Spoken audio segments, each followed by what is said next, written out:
야 문재인, 너가 뭔데 건방지게 용서 못해? 빨리 박근혜하고 그 깜빵을 교대하란 말이야. 교대. 이 문재인이가요, 이 정신병이지 이게 인간입니까? 하나님 까불면 나한테 죽어. 한기총 대표회장을 맡고 있는 전광훈 목사가 역대급 막말을 쏟아내고 있습니다. 전 목사는 거의 매주 문재인 대통령 하야를 촉구하는 집회를 개최하며 문 대통령을 향해 입에 담을 수 없는 막말을 쏟아내고 있는데요. 최근에는 하나님 까불면 나한테 죽어 라는 발언을 추가하기도 했습니다. 전광훈 혹은 전광훈 현상을 어떻게 봐야 할까요? 기독연구원 느헤미야의 김근주 목사님께 들어보겠습니다.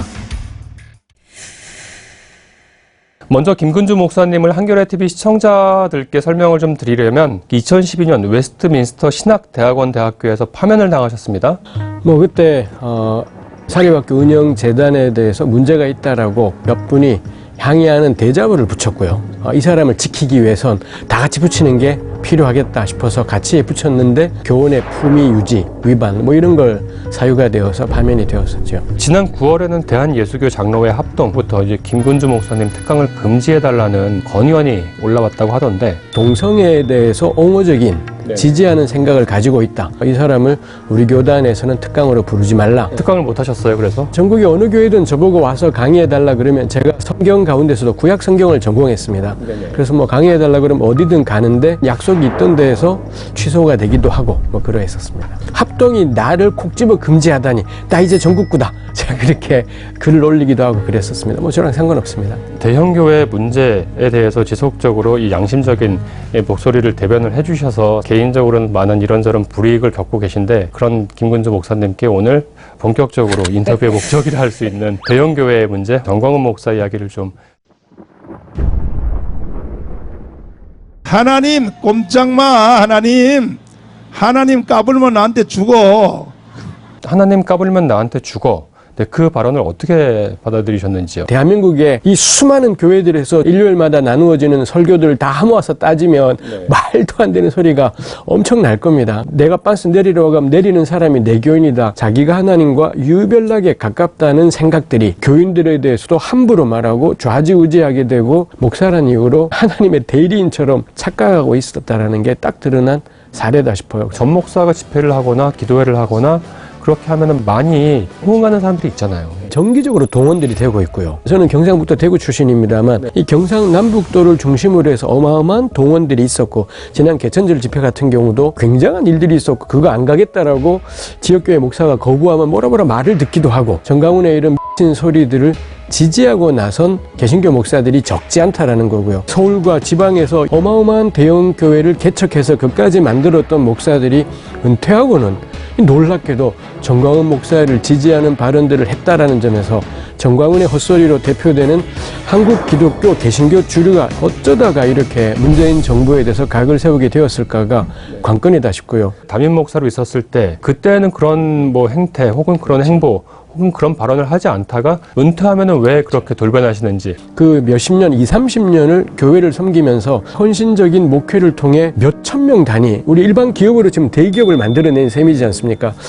그리고 이 양반들이 은퇴하고 헛소리를 하는 걸 보면 목회하느라 몇십 년을 보냈기 때문에 한국 사회가 어떻게 돌아가는지 모르고요. 한국 경제의 흐름도 알 수가 없고, 그래서 대부분의 목사들은 난 그런 건 잘 몰라요 라고 대부분 이야기합니다. 근데 이 양반들은 대형교회를 만들어냈다라는 그 자신감이 끼지 않아야 될 때를 끼워서는 함부로 발언하게 되고 오만한 이야기들을 하게 되고요. 특히 이제 보면은 이 문재인 대통령에 대한 굉장히 극렬한 비판, 과격한 발언들이 많이 나오고 있는데, 사실 문재인 정부가 종북이라는 건 동이 서에서 먼 것처럼 멀지 않습니까? 그렇죠. 말이 안 되는 이야기인데 역사를 바라보는 시각이 하나도 없고요.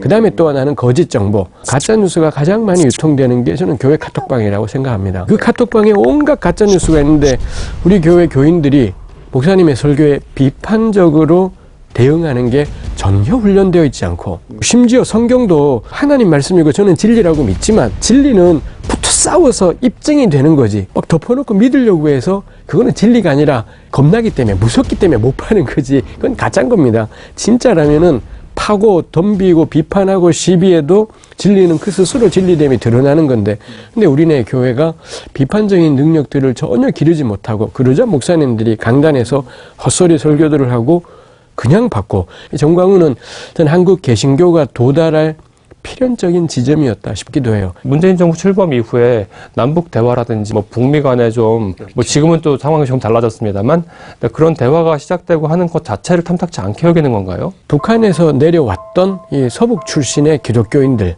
남한으로 내려오면서 이 사람들이 가졌던 공산주의에 대한 반대와 공포와 두려움은 어마어마한 정도.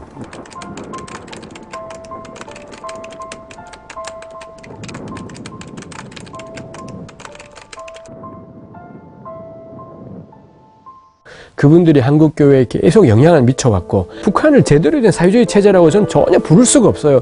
진짜 허접하게 짝이 없는 체제인 건데, 걸핏하면 나왔던 종북, 빨갱이, 뭐 동성애반, 이게 전부가 결집이 된 게 전 정광훈 사태인 것 같습니다. 이제는 우리 교회가 전 의도적으로 침묵하기도 하고 대놓고 지지 발언 나오기도 하고 그런다 싶습니다.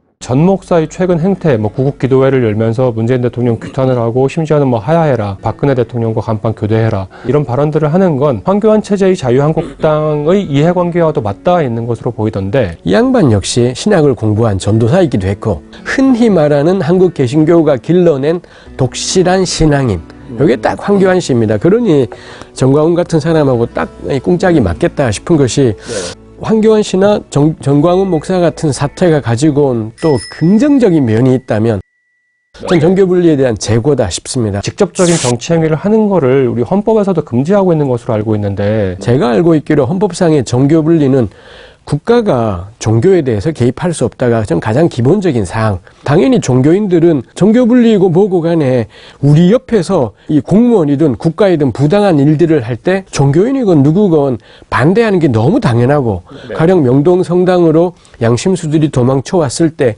종교인이라면 아무리 경찰이 와서 집행하려고 해도 막는 게 당연하지 않습니까? 이거 가지고 종교분리를 깼다라고 말들이 있었지만 저는 너무 당연한 일일 것 같습니다. 한국교회는 정교 분리를 내세웠고요. 70년 유신헌법 때 대부분의 개신교 교회는 찍소리도 하지 않았고, 전체를 숨을 죽이게 만드는 독재자의 요구하고 막 정부 욕을 하다가도 교회 가면 내 죄구나 생각을 하고, 왜 한때 내 탓이요를 막 차마다 붙이고 다닌 적도 있었습니다만, 내 탓이요 하면서부터는 왜 정부가 이렇게 부패하냐, 내가 내 삶을 고치지 않아서야. 맞는 말이지만 이건 교회 안에서나 통할 이야기지. 틀린 건 틀린 거고 나는 문제는 이렇게 돼야 되는데, 늘 자기만 돌아보는 종교는 독재 권력과는 최고의 궁합입니다. 서로 충돌할 일, 갈등을 빚을 일이 없죠. 80년의 쿠데타 세력이 광주에서 수천 명을 죽일 때도 한국교회는 찍소리도 하지 않고 심지어 그 다음에 전두환을 축복하기도 했고, 수많은 사람이 죽어나가도 아무 말도 하지 않고 도리어 하나님이 세웠다면서, 저는 이런 헛소리들을 난무했던 사람들이, 이 사람들이 정치에 본격적으로 낀 게 노무현 정부 시대입니다. 정통성이 없는 그런 군사정권, 독재정권 시절에는 숨죽이고 가만히 있다가 이제 민주정부가 들어서니까 비로소 활발하게 활동을 하는데, 그게 이제 주로는 이제 민주정부를 공격하고. 그렇죠. 이 사람들이 노무현 문재인 정부 때 끼어드는 게 저는 긍정적인 면이 있다라는 거, 지금까지 말해왔던 정교분리가 사탕 발리는 거 거짓말이었다라는 게 드러난 거고요. 교회는 틀린 건 돼야 되는 겁니다. 근데 정당 정책 가지고 이래라 저래라 할 건 아니지만, 불의에 대해서는 불의라고 하는 게 너무 당연하고, 그럼 우리가 그 다음에 논의할 건 어떤 일들을 불의라고 규탄할 거냐, 어떤 일들의 교회가 어떤 시각으로 현실 정치의 문제에 발언할 거냐, 이 논의가 사실 공개적으로 될 필요가 있겠고요. 이게 없다 보니 정광훈 패거리가 있던 또 하나가 기독 정당 만들기 였지 않습니까? 이 기독당이 정치 참여를 합시고 하는데, 기독당이 주장하는 건 그냥 대한민국의 극우 정당이 주장하는 걸 똑같은 거에다가 하나님의 영광을 위하여, 그 말만 덧붙였다는 얘기죠. 우리가 답답한 건, 아니 기독교인의 정치 참여가 뭐가 다르냐, 똑같은 이 극우하고 똑같은 이야기를 하는데 기도하며 하면 그게 기독교인의 참여냐, 말이 안 되는 것이지 않겠습니까? 예수님이 말씀하셨던 그 가치를 어떻게 세속적인 말로 표현해 내느냐, 이게 우리의 과제가 돼야 되는데, 기독 정당 운동들은 단 하나도 이런 노력은 없이 똑같았다는 점에서 조금 더 저는 지지의 가치가 없는 일이겠다 싶어요. 하나님만 끌어왔을 뿐 극우 정당과 다를 바가 전혀 없다. 하나 다를 바 없습니다. 이분이 지금 단체의 대표회장을 맡고 계시잖아요. 한국기독교총연합회, 이 줄여서 한기총이라고 하는데, 그 단체에 대해서 잘 모르는 분들은 이 기독교계의 대표성을 지닌 단체로 이해를 할 수도 있을 텐데, 한기총이 1989년에 생겼습니다. 좀 더 보수와 안보를 위주로 하는 그런 교회연합 기구를 만들자. 한경직 목사님, 강원영 목사님, 정진경 목사님 다 겁나 큰 대형교회 목사들입니다. 최근 들어와서 이 한기총이 금권 선거로 맨날 회장 뽑을 때마다 돈이 난무하고 대형교회단들이 빠져나가기 시작했고, 정광훈 같은 사람 들어오면서 2019년에 원래 되면서 하여튼 또 우수수수 빠져나가서 지금은 전체 한국 개신교 교인들 가운데는 아마 10여% 정도가 여기 속한 교회일 겁니다. 보수와 안보를 목적 이걸 중시하는 전 이런 식의 교회연합 기구가 존재하는 것 자체가 저는 이 교회에 대한 모욕이고 성경 진리에 대한 모욕이었다. 이 전광훈 목사가 논란을 빚은 발언들이 굉장히 많잖아요. 폭력 집회를 주도하고 이 내란을 선동했다는 혐의까지 받고 있어요. 본인의 말만 따른다면 초월적 존재, 초법적 존재라고 할 수 있는 이 전광훈 목사를 경찰이 제대로 수사를 할 수 있을까요? 저는 어려울 것 같습니다. 우리는 고난이라는 걸 강조하는 측면이 있습니다. 그리고 최고의 가치 중에 하나가 왜 믿음을 위한 순교, 진리를 위한 고난이라고 너무 쉽게 덮어 씌워버리는 것이 있고요.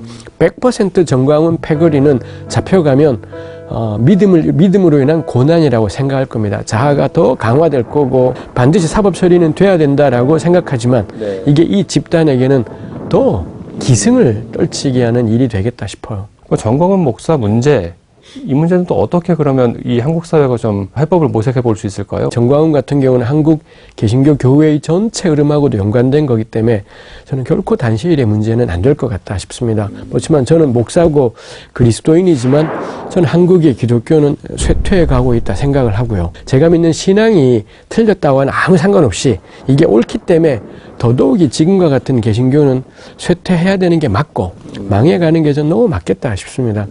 이게 우리가 믿었던 신앙이냐를 고민하는 사람들의 수가 적지만 늘어나고 있고 저는 그 사람들이 만들어갈 새로운 교회, 새로운 틀들이 있겠다 싶어요. 그래서 전광훈을 이렇게 나와서 깔 때는 까는 거지만 그럼 우리가 원하는 건 뭔데, 우리가 추구하는 건 뭔데가 저는 우리 한국 개신교에 지금 아주 중요한 과제인 것 같습니다. 오늘 김근주 목사님 모시고 전광훈 목사 그리고 전광훈 목사 현상에 대한 이야기 많이 들어봤는데요. 오늘 말씀 감사히 잘 들었습니다. 고맙습니다.